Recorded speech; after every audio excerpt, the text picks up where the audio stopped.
বন্ধুরা, চিরসখা ধারাবাহিকের আজকের পর্বে দেখানো হয়েছে মিটিল কমলিনী স্বতন্ত্রকে বলে, তোমার ছেলের মন আর আমার প্রতি নেই কাকিমা। আজকাল দেখতে পাই ও অনলাইনে আছে, তবু আমাকে মেসেজ করে না। আমি যদি ওর কাছে জানতে চাই কেন মেসেজ করলে না, কেন আমার খোঁজ নিলে না, উত্তরেও বলে অফিসের কোনো এক প্রজেক্ট নিয়ে কাজ করছে, তাই ওর কাছে সময় নেই। জানো কাকিমা, তোমার ছেলে আগে রাতের পর রাত আমায় কল করতো, বরং আমি ওকে বলতাম ডিসিপ্লিন লাইফ কাটাতে, কিন্তু আজ দেখো দিনের পর দিন রাতের পর রাত চলে যায়, ও আমায় কল করে না, আমার খোঁজ নেয় না। আমি যদি কল করি তবে আর কথা বলার সময় নেই। এখন তো আমিও আর ওকে কল করি না, তাতে অবশ্য ওর কিছু যায় আসে এমনটাও নয়, ও একবারও সেটা ফিলও করে না। আগে যেমন তোমাদের বাড়িতে এলে ও ভীষণ এক্সাইটেড হয়ে থাকতো, আর এখন আমি তোমাদের বাড়িতে আসি বা না আসি তাতে ওর কিচ্ছু যায় আসে না।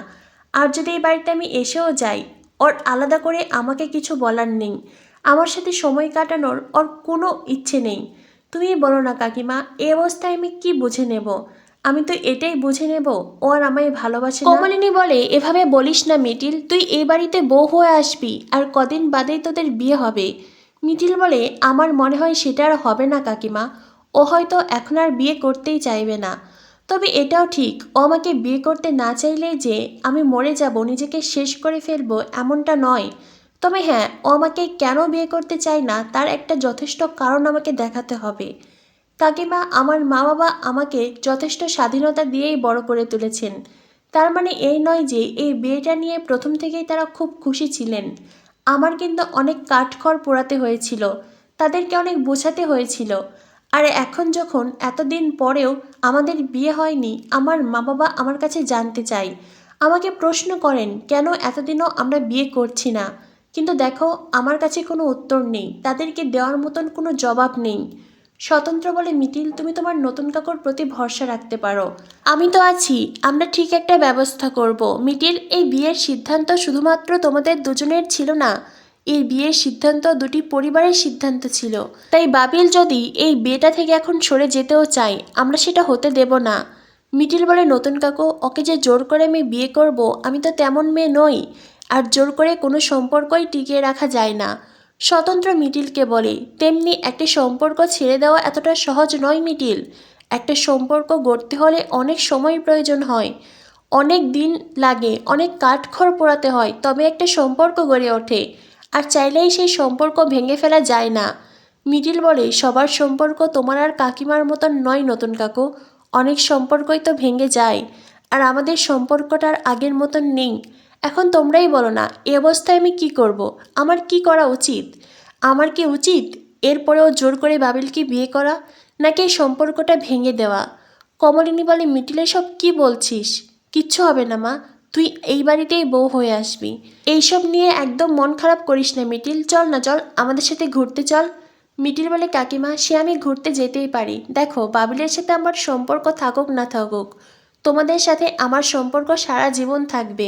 কমলিনী বলে, এটা কেমন কথা মিটিল? মিটিল বলে, ঠিকই বলছি কাকিমা, এই সম্পর্কটা এখন আর আমাকে আনন্দ দিচ্ছে না, এই সম্পর্কে থেকে আমি কষ্ট পাচ্ছি, আমার সবসময় মন খারাপ হচ্ছে, টেনশন হচ্ছে, আমি আমার কাজ ঠিক করে করতে পারছি না। তোমরাই বলো না, এই সব কিছু আমি কেন সহ্য করব? একটা সম্পর্ক তো মানুষকে আনন্দ দেয়, তাই না? অথচ এই সম্পর্ক আমাকে প্রতিনিয়ত কষ্ট দিচ্ছে, আমাকে প্রতিনিয়ত অবহেলিত ফিল করাচ্ছে। তোমরাই বলো না, এতটুকু আত্মসম্মান তো আমারও থাকা প্রয়োজন, এই সব কিছু আমি কেন মেনে নেব? কমলিনী বলে, মিটিল তুই ঠিক কথাই বলছিস মা, এতটুকু আত্মসম্মান তো তোরও আছে।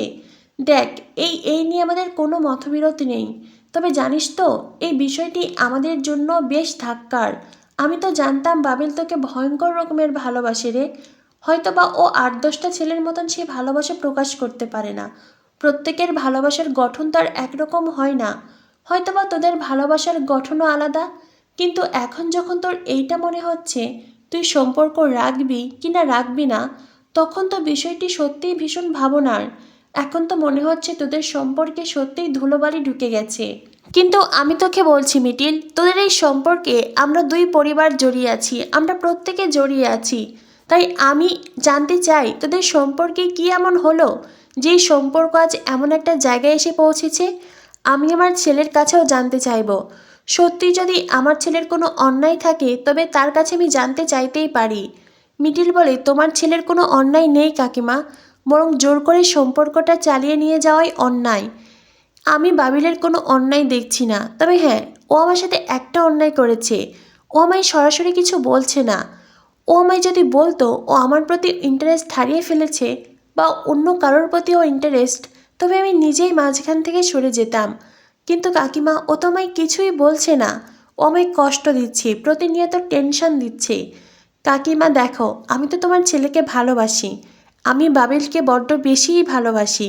তাই ও যেটাতে ভালো থাকবে আমি তো সেটাই চাইবো। স্বতন্ত্র মিটিলকে বলে, মিটিল, সম্পর্ক অনেক দামি, সম্পর্কে বিভিন্ন সমস্যা আসতেই পারে, তবে সেটাকে ফেস করতে হবে। আমি জানি তুমি ভীষণ সাহসী একজন মেয়ে, তোমার মনে সেই জোর আছে, তুমি পারবে। যত বড়ই বিপদ আসুক না কেন, যত বড়ই সমস্যা আসুক না কেন, তুমি তার মুখোমুখি দাঁড়াতে পারবে। দেখো মিটিল, সম্পর্ক অনেক দামি, এত সহজে চাইলেই সম্পর্ক ভেঙে দেওয়া যায় না। মিটিল বলে, নতুন কাকু, তুমি যেটা বলছো, দেখো আমার আর বাবিলের জীবনে সত্যিই যদি কোনো সমস্যা আসে, যদি ও সেই সমস্যাকে সমস্যা না মনে করে, যদি মনে করে ওটাই ওর জীবন, তবে তখনও তো কি তুমি আমাকে একই সাজেশন দেবে? কথাটা শুনে কমলিনী বলে, মিটিল। অন্যদিকে দেখানো হয় কমলিনীর কাকুমণি রশ্মিকে বলে, আচ্ছা তোমার কি সমস্যা বলো তো? তুমি সময় পেলে কেন বুড়িমাকে অ্যাট্রাক্ট করে কথা বলো? তার বয়স্ক মা আছে, বাবা আছে, বুঝতে পারো না তাদের খারাপ লাগে? যতই হোক, বুড়ি তো তাদের সন্তান, তাদের তো কষ্ট হয়, যন্ত্রণা হয় তোমার এইসব কথা শুনলে। তখনই কমলিনীর বাবা বলে, না রে, আমার আর কষ্ট হয় না।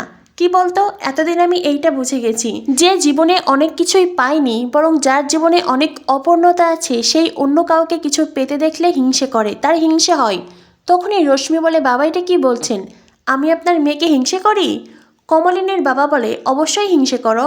তা না হলে কথায় কথায় আমার মেয়ের সম্পর্কে তুমি এত বাজে কথা কী করে বলো? হ্যাঁ, তোমার জন্য আমার মেয়েটা কখনো বাপের বাড়িতে এসে শান্তি পায়নি, সবসময় তাকে মুখ করে কথা বলো, কেন এমন করো? তখনই রশ্মি বলে, তার আগে এটাই বলুন না, আপনার মেয়ে বাপের বাড়িতে এসে কেন থাকবে? আমি কি আমার বাপের বাড়িতে গিয়ে পড়ে আছি? আমি তো এই বাড়িতেই আছি। অবশ্য আপনার মেয়ের জীবনে তার স্বামী ছিল না, কিন্তু তার শাশুড়ি, ননদ, ছেলে মেয়ে তারা তো ছিল। আর আজকালকার ছেলে মেয়েদের ভাষায় বয়ফ্রেন্ড, সেই বয়ফ্রেন্ডও তো ছিল, তাকেই তো বিয়ে করেছে। কমলিনীর মা বলে, বেশ করেছে। প্রত্যেকের যেমন সুখী হওয়ার অধিকার আছে, আমার মেয়েরও তেমন আছে। এতে তোমার এত কিসের প্রবলেম? হ্যাঁ, তোমার যদি মনে হয় আমার মেয়ে খারাপ কিছু করেছে তবে তাই, তুমি তোমার ভালো নিয়ে থাকো না। তুমি কেন বারবার আমার মেয়েকে এই কথাগুলো শোনাতে আসো? তখনই কমলিনীর কাকুমণি বলে, হয়েছে বৌদি, হয়েছেন, চুপ করো তো। ওর সাথে এইসব ব্যাপারে কথা বলে লাভ নেই। এরপরে ঘুরতে যাওয়া নিয়ে তারা প্রত্যেকে কথা বলে, খুনসুটি করে। তখনই রশ্মি বলে, আপনারা সবাই চলে যাচ্ছেন, আমি একলা কি করে থাকবো?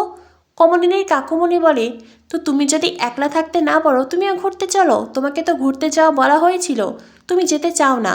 তবুও যদি তোমার একলা থাকতে প্রবলেম হয়, তুমি তোমার বাবের বাড়ি গিয়ে থাকো।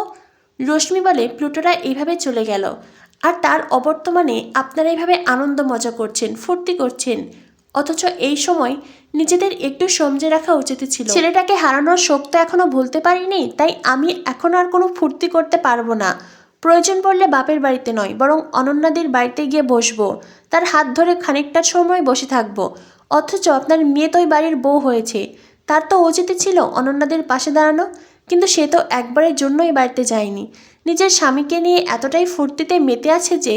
কমলিনীর মা বাবা বলে, বেশ করেছে। প্রসন্ন বলে, এই তুমি চুপ করবে? সবসময় এমন বাজে আক্রমণাত্মক কথা কেন বলো? হ্যাঁ। রশ্মি তখন চুপ হয়ে যায়। অন্যদিকে দেখানো হয় কমলিনীর মা বাবা কাকুমণি সবাই রেডি হয়ে কমলিনীর বাড়িতে এসেছে, সবাই একসাথে ঘুরতে যাবে। কমলিনীর বাবা এসে কমলিনীকে ডাকতে থাকে, তখনই সেখানে আসে লক্ষ্মী। লক্ষ্মী এসে বলে, হ্যাঁ হ্যাঁ, সবাই মিলে ঘুরতে যান, এখন তার আমি যাচ্ছি না, আপনাদের বেশ ভালোই হলো। কমলিনীর মা বলে, আপনি যখন যাচ্ছেন না, বিষয়টি আমার জন্য ভীষণ ভালো। দেখুন, আপনার সাথে তো আমার বনিবনা হয় না, সবসময় আমার মেয়েটাকে কেমন জানি দখল করে রাখেন। তো এইবার আমি আমার মেয়ের পাশে বসে যাব, আর কোনো ঝামেলা অশান্তি থাকবে না। লক্ষ্মী বলে, সেই তো সেই, আপনি আপনার মেয়ে জামাইয়ের মাঝখানে বসে যাবেন। কমলিনীর মা বলে, কেন মাঝখানে কেন বসবো? আমি কি এতটাই বিবেকহীন নাকি যে আমি মাঝখানে বসবো?